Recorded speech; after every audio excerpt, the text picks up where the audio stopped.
মাননীয় অর্থমন্ত্রীর কাছে আমার প্রশ্ন হচ্ছে, ইসলামী ব্যাংক বাংলাদেশ লিমিটেড টোটাল 92,115 কোটি টাকা ঋণের ধারক এবং এই 92,115 কোটি টাকার মধ্যে এস আলম গ্রুপ একাই 80,000 কোটি টাকা হচ্ছে ঋণ খেলাপি। জনতা ব্যাংক থেকে বেক্সিমকো গ্রুপ একাই হচ্ছে 25,000 কোটি টাকা হচ্ছে ঋণ খেলাপি।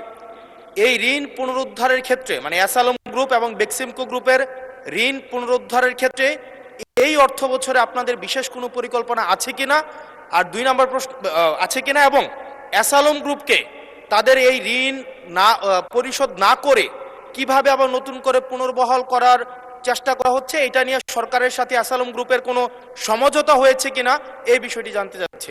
ধন্যবাদ। মাননীয় মন্ত্রী।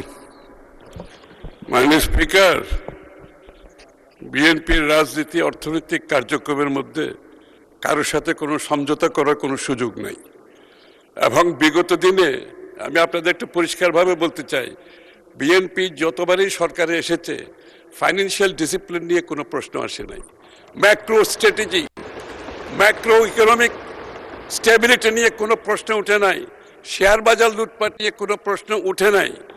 সো বি অ্যাসিওর্ড, বিএনপির রাজনীতিতে অর্থনৈতিক পরিকল্পনায় সমঝোতার কোনো সুযোগ নাই, এবং যারাই ব্যাংক থেকে টাকা নিয়েছে পালিয়ে গিয়েছে সকলের বিরুদ্ধে মামলা হয়েছে, মামলা পার্সু করা হচ্ছে, এবং এটার জন্য আমরা বাইরে প্রফেশনাল ফার্মগুলোকে অ্যাপয়েন্ট করেছি এই টাকা দিয়ে যারা পালিয়েছে এগুলো রিকভারের জন্য। একদিকে G2G গভর্নমেন্ট কাজ চলছে, অন্যদিকে রিকভারি যে ফার্মগুলো আছে প্রাইভেটলি তারাও কাজ করছে।